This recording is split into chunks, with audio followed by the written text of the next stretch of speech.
going to be the last game of the group for the winner and the second last game of the group for the loser.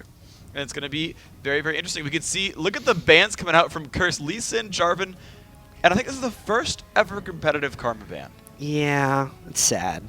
I know, we'd like to see it, but at least we get the ban out there, and it shows the respect ban. Vayne, Shen, Orianna, SGS did their homework as well. Vayne has been doing quite nicely for Curse EU. Yeah, they actually had a Vayne just kind of go out of control against TSMs, from what I heard. Yeah. But with that, though, I mean, it's a first pick Diana, and that is Curse EU's favorite pick. That is what they play more than anything else in the past few bids. And hey, you know, just run it confidently. They didn't really even like target ban any mids who would be like counter picks. They're just like, yeah, Diana's gonna be fine. Yeah. We'll so just play it. SGS now, I mean, that's a lot of bans already. That's 2 bans for Darkness's jungler right now. I mean, Darkness does like playing Nocturne. Fits his name a little bit. Does. Right? But it's tough to do the shield comp without Jarvan and Lee Sin. Both those guys provide either self-shields or ally shields. But, you know, they still like the Lulu. They did do the Janna last game. They could still potentially pull it off if they wanted to go with something like that. Just, it won't be as crisp, potentially, as we saw last match. Yeah, well, in the first one we saw Aurelia was the top laner. Sin Zhao could form a, I guess, fairly similar role there in, you know, diving in the front, being tanky in general, and receiving those shields in the front line. So, but we'll see. You know, right now we've got a good team here. You know, the makings of what could be a great team here on both sides, really. Diana kind of works with anything. She can be a major initiator there and dive in with Lunar Rush, or play the assassin, roam around the map, and try to kill off squishies. At the same time, Lulu is going to work with pretty much anything as a support, and Sin Zhao, you know, we've seen M5 run it as both a top laner and a jungler. We actually saw Jungle Sin Zhao from Fnatic in the first game of the day here against Team WE from Group A, and so we'll see what Sin ends up going. Chris got a couple more picks to go for themselves. So a lot of these pros have actually said that Diana is one of the most uncounterable mids. So she has a week 1 through 5, but then once you get kind of level 6, she just creates and does whatever she wants. Okay. Top lane, Jax for Curse EU, another one of just their absolute favorite picks. Maluno also favorite on Cho'Gath, so it's like SGS did a bit of homework in banning Vayne, but that was probably just from this tournament. If you go back historically, the big things that they were worried about, or should be worried about, is pretty much everything Curse is picking right now. And the weird thing is, though, they're also picking them kind of blindly, right? They picked Diana first, they picked Jax before top lane and got grabbed, and they're just confident against everything, which is surprising to me because I normally don't see that from any teams. They'll pick AD carry, support, jungler, and then when they finally have to, they'll pick the last few champions. But in this case, they're just like, no, Jax is fine no matter what. Because, again, they're not really doing these crazy target bans. They're just happy with everything that's there. And I'm actually surprised here that Twisted Fate was picked into the face of Diana, because I'd figure an assassin's going to do pretty good things to Twisted Fate unless he just leaves the lane constantly. Yeah, and it's... I don't know what it is. It's probably just because I haven't seen Urgot in so long, but looking at SGS's just lineup is almost just... It's like watching a different game. I mean, last game we saw Janna with a Lulu. This game is just Urgot again. They love Lulu Urgot for some reason. You know, Zin's going to fly in on this team comp as well. You know, that's real. All right. Oh, man. This is cool. Normally, I say that's not real when something like that happens, but then they just locked it in. So this is the first Kha'Zix. That's going to be Kha'Zix top lane going up against Jax. Kha'Zix can bully Jax early on in the game because he can constantly go in and out of the brush to activate his passive, but then he's got to be careful that Jax doesn't hyperscale him out of this. This is going to be really crazy. Once again, it's like we're watching a different game when we watch SGS. Winners bracket here. Curse EU using a sub. They picked up Dignitas Patoy for this tournament because Super A's left the team for 3 days ago. Commitment reasons. If you want more juicy details like that, I'm sure you could find it on the interwebs. But here we go, you know. Twisted Fate, Kha'Zix. That's a very early game Gambit team for SGS. They have to win fast. If this game keeps going, Curse is going to just crush them. Yeah, I don't see like the crazy sustained potential that we had last time where like Janna heals everyone up and you got 7 shields flying around. This is like them assassinating things early on. I mean, Twisted Fate, Kha'Zix, Urgot, Sin Zhao. I mean, they're all going to dive onto something and try to kill it really, really, really quickly. And on the flip side, you've got like super awesome scaling in general. Misfortune, like honestly, like people think Misfortune, like they call her like team fight phase like a little sketchy because she doesn't have an escape really. Like if you jump on her, but the thing is, if you push Misfortune back, she'll just ult from 1,000 range away and still like be relevant. So, like, I feel like it's not that easy to shut out Misfortune in general, and you've still got Diana, Tro, and Jax to be a great front line and a lot of damage. Well, it's one of those things that if you bring enough threat, Misfortune then becomes threatening, but if she's the only damage on the team, then they're able to close. But the fact that they have a Jax and a Diana that will be diving in so aggressively, it means that Misfortune might be able to do her damage. She still might fall very early. If they decide to focus her, they're going to get her. Yeah. But at that point, Jax would be able to take over. That's fair. And, yeah, then Jax can just go be happy the entire time. And the thing is, of course, they also have a not super protector support. They've got a kill support. So it's all about Curse kind of starting fights and dealing damage right off the front. But if you do dive in on, for example, Misfortune, there's nothing really there to stop her from dying. Nope. All right, well, we'll see if that works out. And, of course, as well, to point out that there's two schools of thought. This is back when Urgot was super, super popular. Was like you either like pick Soraka and just sustain and hope you survive lane and then kind of show up later, or it's like go kill things as soon as possible. And well, it was actually Urgot. Urgot used to be locked in with Soraka pick almost across the board. It was just like you either pick both of them or you lose, because if you could combo both of them together, and Soraka was also an Urgot counter at the time. But enough of that. We're on to the whole teams right here. What are they going to do at level 1? Early game here, SGS has to win. Not much of them scales that much. Urgot is a decent 80 carry counter, but it's not going to be enough after that. Xin Zhao, really strong early. Kha'Zix, really strong early. Snowballs extremely well. Curse has Jax, who hyperscales. Cho'Gath, late game CC is just absolutely unreal. And here we actually see a defensive formation coming up from SGS, and Curse bullying around. They're going to get whatever ward position they want here. It's a Blitzcrank, man. No one ever tries to mess with a Blitzcrank at level 1. He's like the automatic, like, yes, we're going to fight you early on. So that early ward we saw from before, trying to put the push there. A defensive ward here as well from Singapore Sentinels, trying to make sure they don't steal the Lizard buff away. And Curse is just running around the map, trying to find something to fight. Darkness, he's going to spot them, and now he's going to play. Wow. Yeah, he's going to get out of there now. That was, he had nowhere to go. Like, they almost surrounded him. And he'll make it. So they know exactly where Dignitas is. Dignitas does not have vision on really anyone on SGS, and I think because of that, they're a little bit scared, and they're going to be backing out of the jungle. Yeah, so Curse is just making their way back into their own jungle. They're pretty happy. I mean, they've got complete ward coverage. They can watch pretty much both buff attempts for the most part. They can completely keep track of the enemy jungler. But they're playing on their side of the map to open this one up. And no lane swaps, nothing crazy at all. Just simple 2-1-2 at the bottom. Actually, one thing is they're going for the double golems early on here.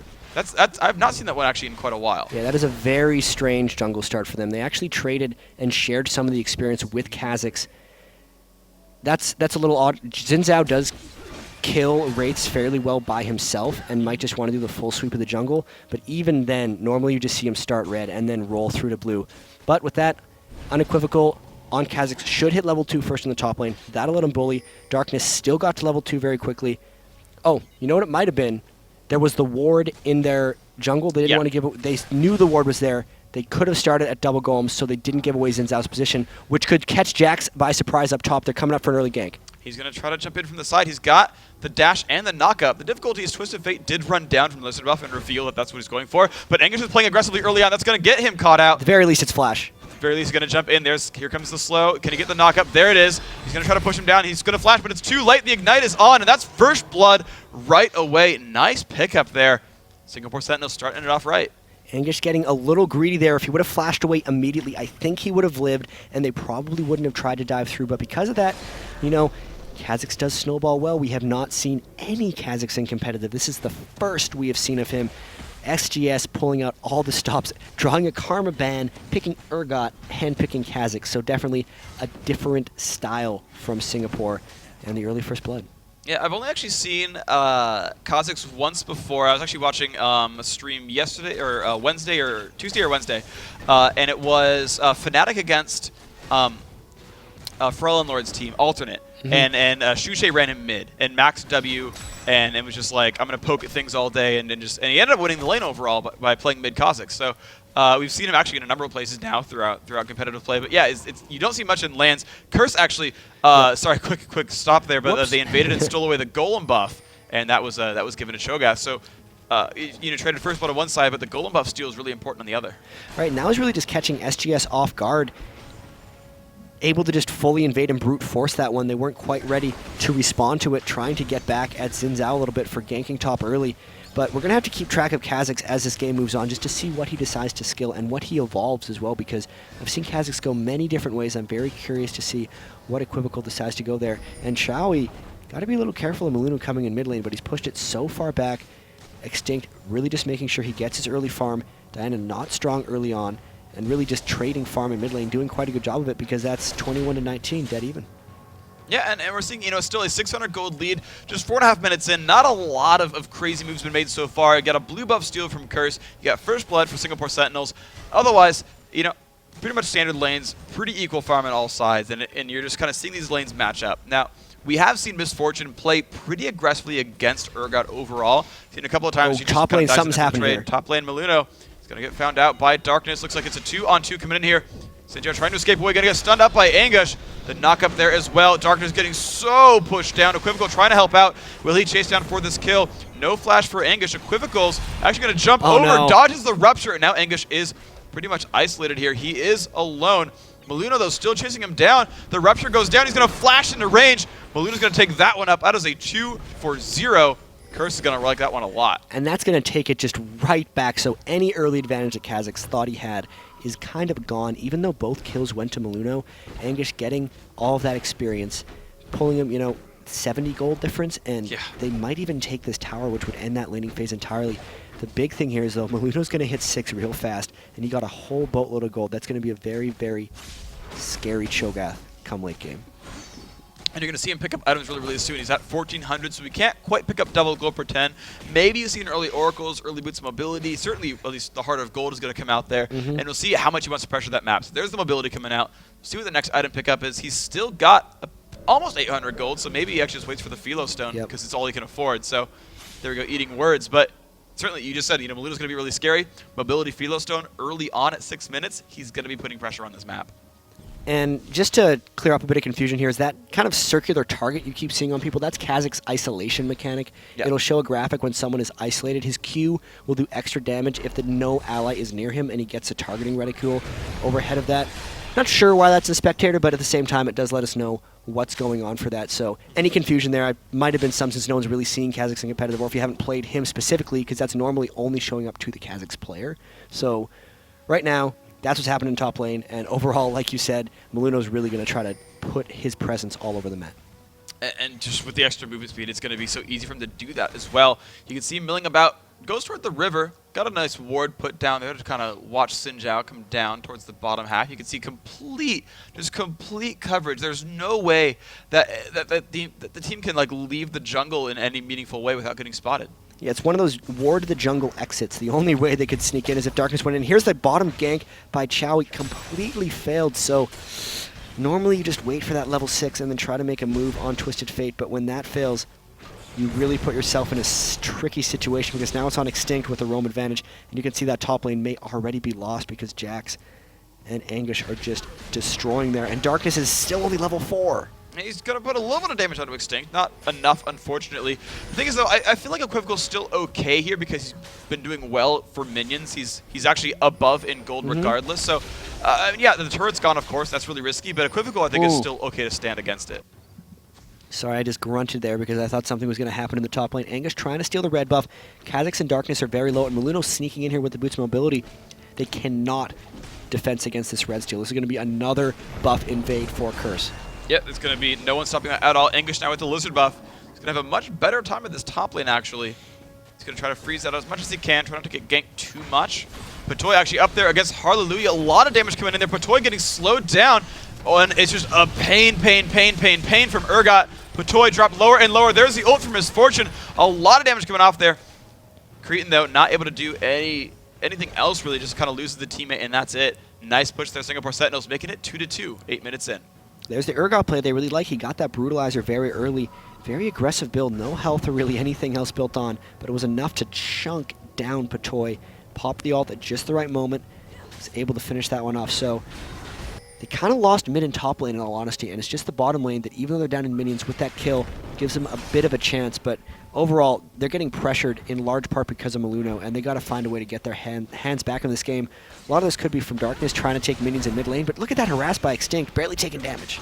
But he's not going to be quite in turret range as he gets locked up. That would have been so great to knock him up, get the gold card, and combo that one down. Very nearly getting it. But yeah, Extinct is happy to keep fighting people and knocking people down. They're up 800 gold as a result of all these moves they've made on the map. They've stolen 2 buffs away. Curse is looking very, very strong. This winner bracket match. Going for number 3. Yeah, and exactly. This is the pull off and immediately nom down Molino, getting that one for free. Shawi getting jumped on as well. Extinct's liking his chances here. Here comes Anguish. He's going to flash the stun, though. Not quite land that, but the fight's still going on. Extinct is low. Anguish low as well. That turret putting on a lot of pressure that will be Curse forced away. And to recap, the winner of this game is going to go into the top 8 of the winner bracket. Both teams are 1-0 in their group. Going 2-0 is all you need to secure your way out and put yourself in the winner bracket in tomorrow's games. And, you know, it feels like Curse is in control of this game, but then you look at the gold, and it's even, right? Like, how did that happen? I'm kind of curious. It's 12.7K to 12.4K. There's a turret on Curse's side. Feels like they've been winning the majority of the game. No dragons have been taken. Curse has stolen 2 buffs. What is going on to give them only 500 gold disadvantage? Kha'Zix has got 500 gold on Anguish. That's pretty much it, right? That's what's keeping up because the rest of the team is down 1,000. Nice pull. All right, and there we go. A lot of pain coming out there. Hallelujah getting pushed back one. Again, the push onto Batoy, and there is the Twisted Fate ultimate that they were looking for. They're going to land it onto Cretan. Now, can they get the follow-up damage, though? He's still at half health. Looks like they're not quite going to chase one down. L14, is he going to drop? No, not quite. More pressure coming in, and now Extinct is getting caught out by the Dragon. Came to help out, and Singapore Sentinels was ready for that one. That is another kill picked up. 3-2 now. Slightly down a goal, but that puts it closer. Yeah, and with the 5 members that they've sent bottom lane, because there's no actual turret to defense up top, so a good roam down by Kha'Zix, really what caught Extinct by surprise there. And because of the trade down bottom, and because of the roam bottom, which resulted in a kill, they get the Dragon to top it all off. And a gold lead for SGS, well done. And that's the first they've had ever since Molino picked up that double kill. So SGS are looking good. You know, I still like Curse's chances, though. You know, Misfortune's having a very good lane for herself. 92 minions. It's the highest in the game. She's definitely doing well. This Jax, I'm surprised that Anguish isn't doing better in the top lane because, you know, he got that really good gank. Yeah, he died first, but there's 2 assists, and he got experience for it, and he got assist gold for it. But he's been falling just behind Equivocal over and over and over again. This Kha'Zix is honestly winning that lane. And I guess it makes sense. He was picked as the counter pick to Jax. Anguish grabbed Jax very early on. Equivocal was the last pickup for that team, and he says, yes, I'm going to grab this guy. This is what will beat Jax for me. So he's evolved and maxed his Q as well, having to get away there, but going to try to do a bunch of damage with that.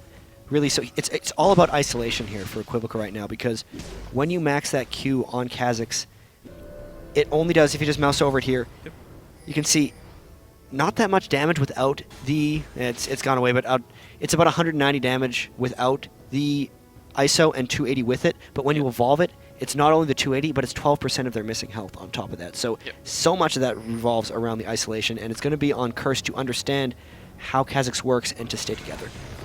We'll see if he can do it. Of course, you know, he is in that one-on-one matchup in the top lane, so it makes sense that you kind of go for that one-on-one sort of damage source. And you know, with the AD ratios he has, he's doing almost 400 damage off of that ability in the first place. So he's going to bring it down pretty low. He's got the Brutalizer for cooldown reduction and armor penetration. So yeah, I do see Equivocal being a very, very scary guy here.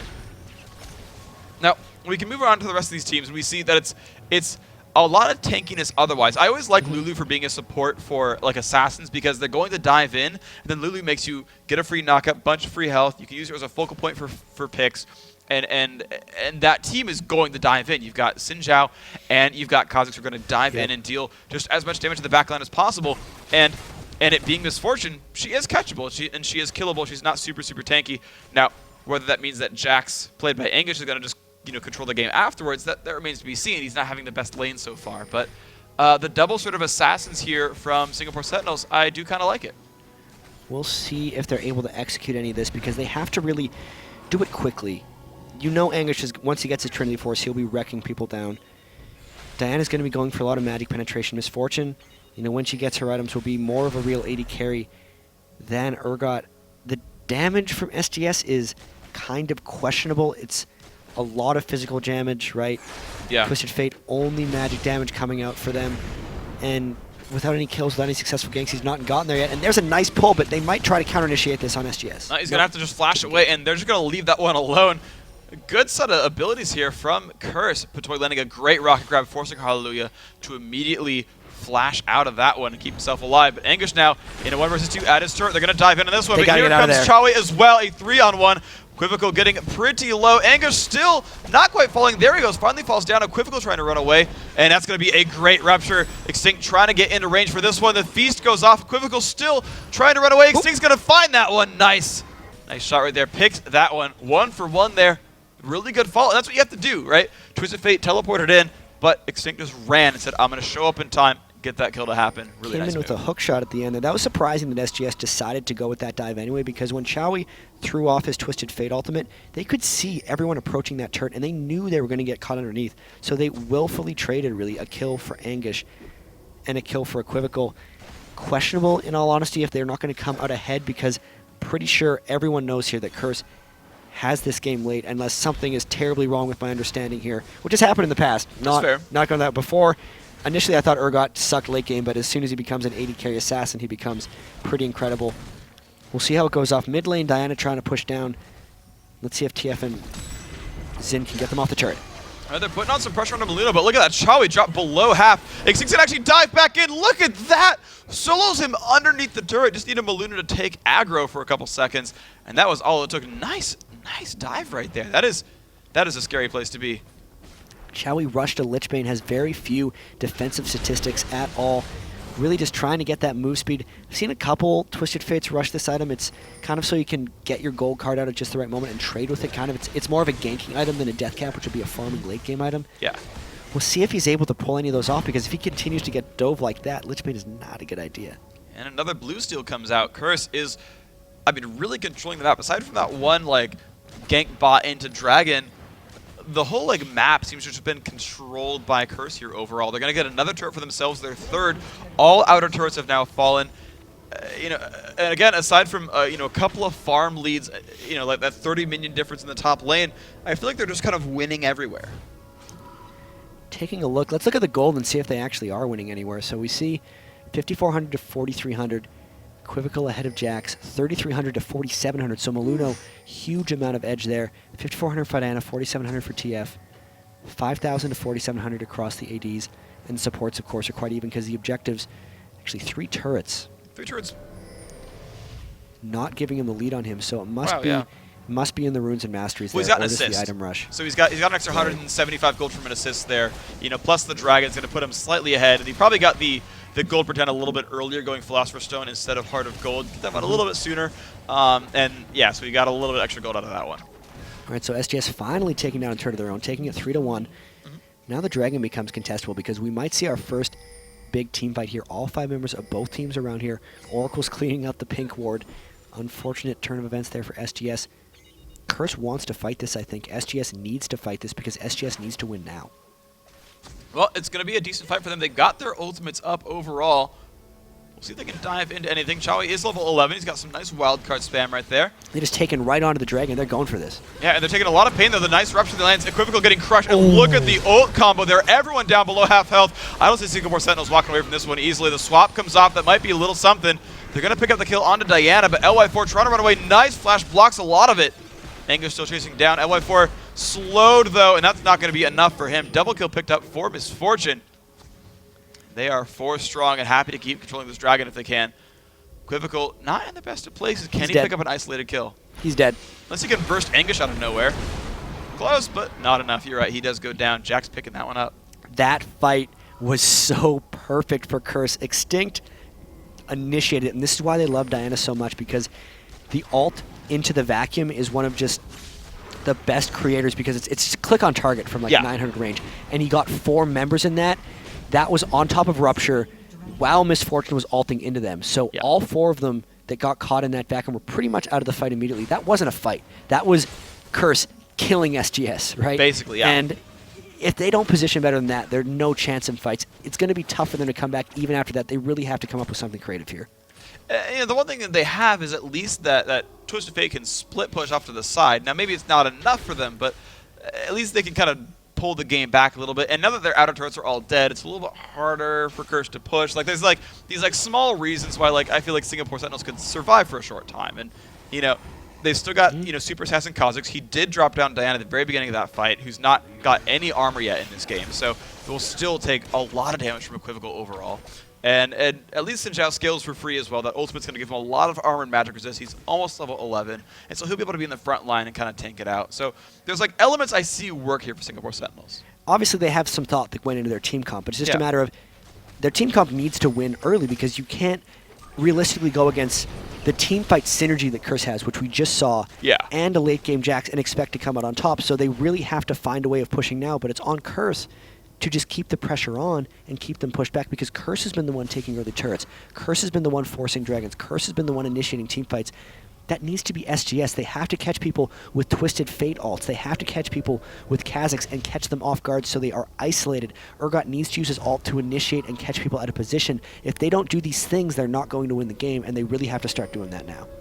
Okay, so with Dragon down, though, and Baron, I think, not being really in the an option for them at this point, I guess they're just going to have to try to find some way to get a fight together and catch people out as they run between turrets or find something on the map. Now, they are only down 2,000 gold. We're 20 minutes in.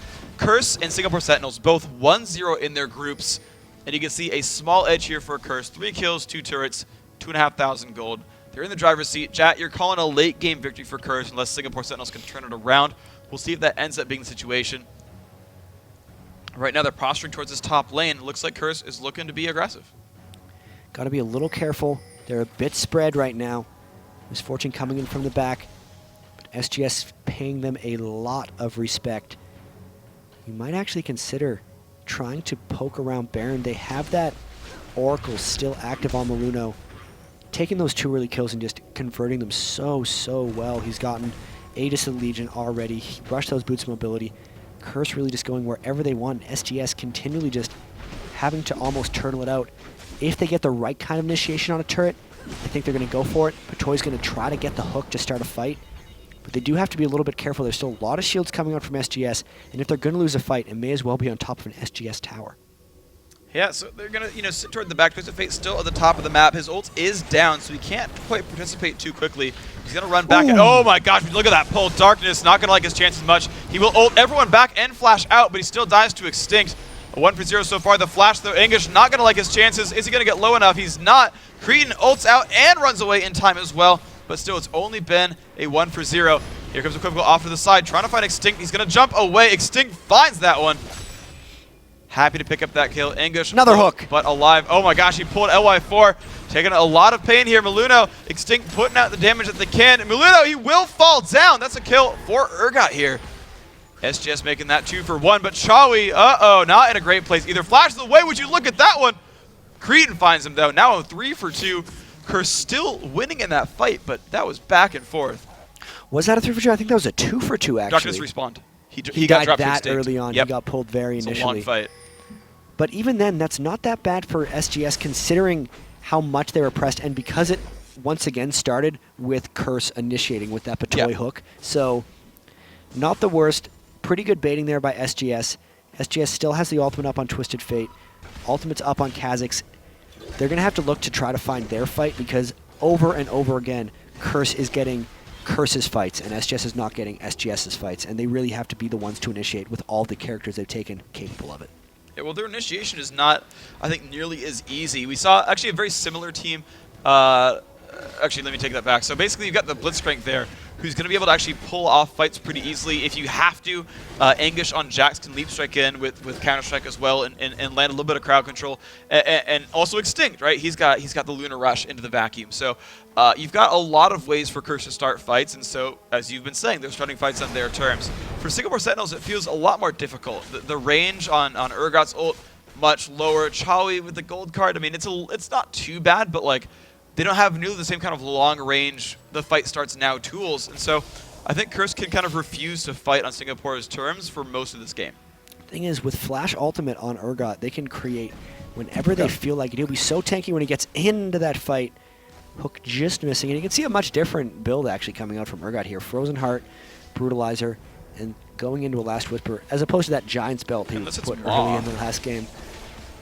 Like, could that theoretically be Maw instead of Last Whisper? Like, he could go Hexdrinker to Maw, but I don't know why he'd go Pickaxe before finishing a Hexdrinker. I feel like that's going to be a Last Whisper. That's fair. Yeah, you're probably right. I'm just trying to think, like, I guess there's decent armor on Jax, there's decent armor just in the team in general. They've got an Aegis, so Curse just stealing away the jungle. This seems to be like the one big thing for Curse in this game. Is they've stolen away so much of the jungle over and over and over again. They've grabbed, you know, multiple blues and red buffs in a row. They've been taking away the wraiths constantly as well. They're kind of just starving out Singapore Sentinels. Yet somehow they are keeping up in gold. You know, Equivocal is reasonably rich. Twisted Fate's trying to catch up. Actually, one of the reasons they have so much gold is the Twisted Fate passive, of course, is when they've got about 500 minion kills on the team, that's 1,000 gold overall picked up. It's true. So that's one thing that's helping them stay up, at least as far as farm is concerned. And we definitely missed out on that pick when we were like, how do they have so much gold? Oh, 2 gold per last hit added. Yeah. But really, Curse has had control of this game ever since the point that they actually stole the first blue buff, it almost feels like, because from that point, they've never really given up control. And we have a bit of a split push coming out here, actually. All 5 members of Curse trying to take down this turret. They are ahead of SGS if they were to race, quote-unquote. So you can see SGS not even finishing off that one tower, getting back to base immediately. They're going to be struggling to hold this inhibitor turret. Here comes Curse. Yeah, and it's thrown down to half health already. Jax is chunking that one down. The inhibitor turret is, in fact, dead. And oh, man, SGS did not pick up anything for that. 2 turrets for free completely. No one's stopping them at all, and they've just walked back safely. They know it's, you know, still a little bit risky. The gold is fairly close, and, you know, sure, the back that went away, take Dragon pretty much for free here. I don't see Misfortune, you know, having to worry about this too much. As soon as SGS tried to make a move by pushing mid, Curse was very much ready to take that really heads-up play going into the bottom lane to try to push that. Very, very unexpected. Now 5 turrets to 1. Picked up the Dragon. There's going to be a lot of gold on Curse, actually. I'd be a little surprised if they fought now before shopping, but when they do shop, they'll have even bigger edge, and you can see they all want to spend right now. Here's their window. At that point, they're going to start poking around and trying to force Baron, keeping SGS on their heels. But I actually missed that ward in the Baron pit. They pinged it. He just didn't clear it. I see. Okay. Well, I think, yeah. He was a little afraid of getting collapsed on. Yeah, that's why he and ran Urgot's going to make him die immediately. Right. Okay, so Chowie waiting around in the brush. He's actually got a team coming by. They're looking to try to pinch onto Jax. They did sweep the wards out. They won't know. Now he's going to just kind of push on towards that turret, get that one for themselves, get the gold back up. Why the heck not? Urgot waiting around in the back as well. And that is Last Whisper, so good call there. Sinjai leading the charge back across the map. Thankfully, no turrets from Singapore Sentinels are too easy to reach right now, so they don't lose anything for that kind of a push. They're going to run back towards the middle lane where there are some minions here. Luna looks like he might... Is he trying to pinch behind them? Oh, he's getting aggressive wards for their inevitable push again.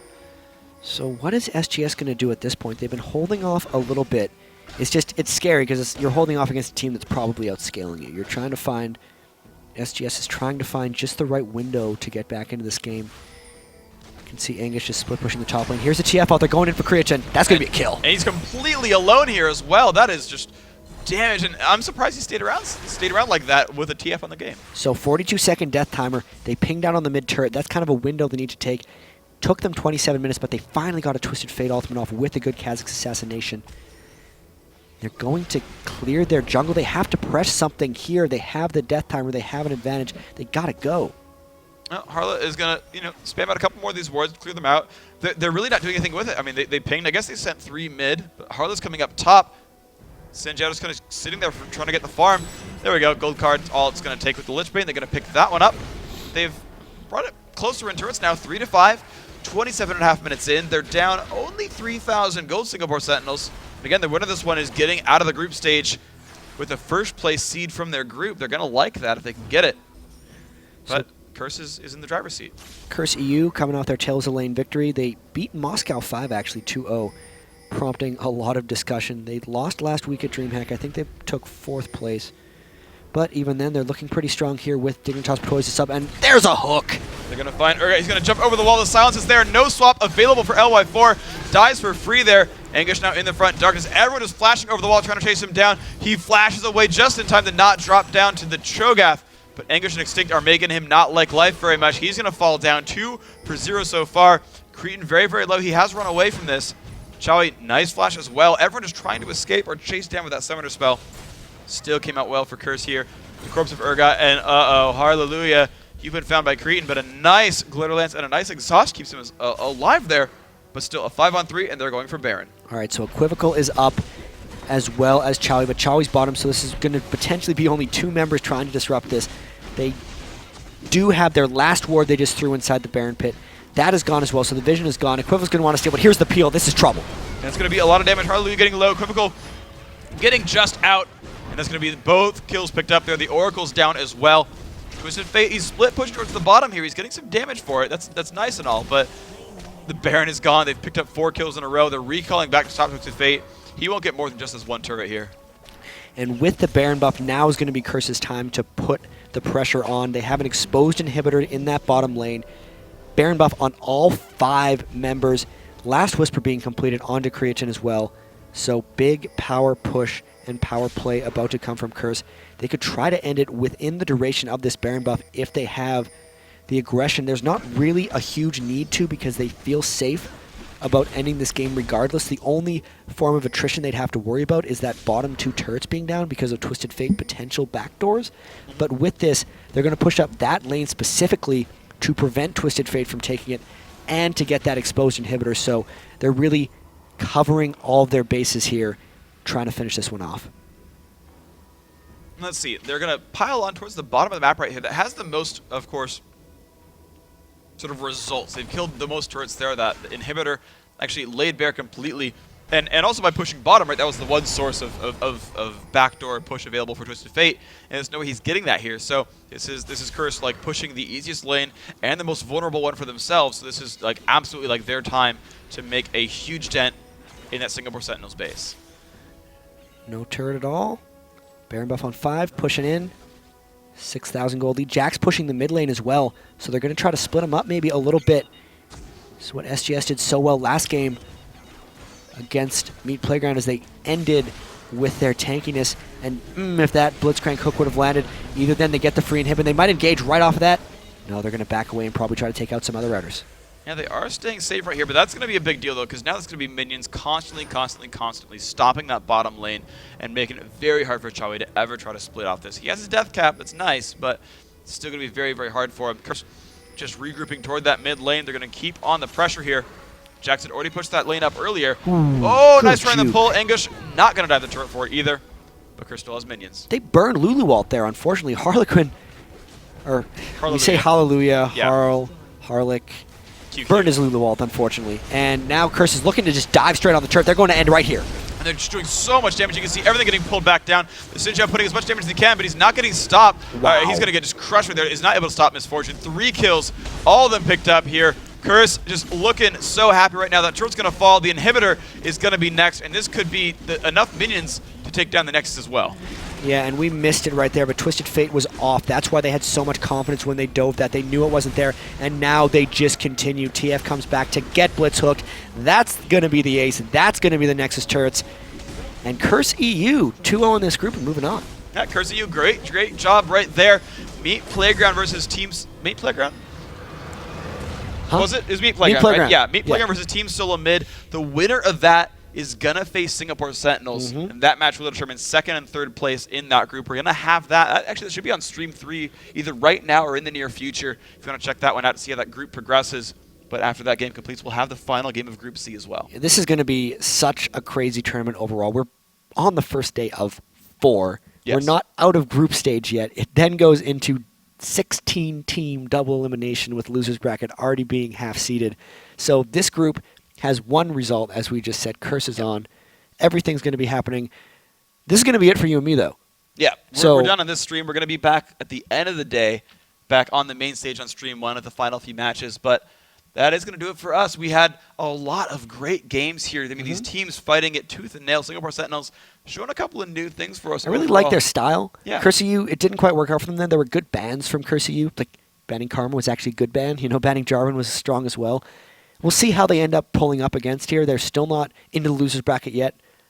Really want to see them play TSM, actually, which will maybe be the next matchup, which will be really cool.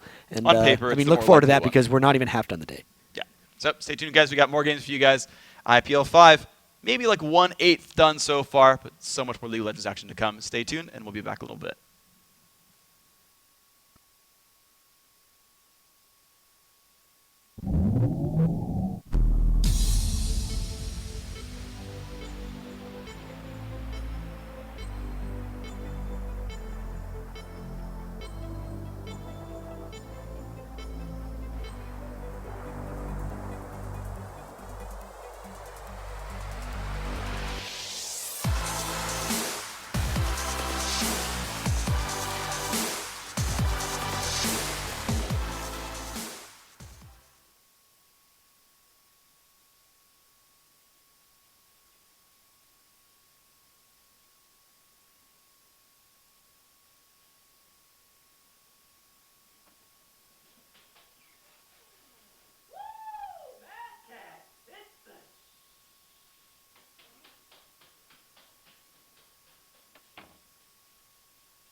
The new AMD A-Series APUs give you discrete-level graphics and multi-core CPU power, all on one chip.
Rated M for mature.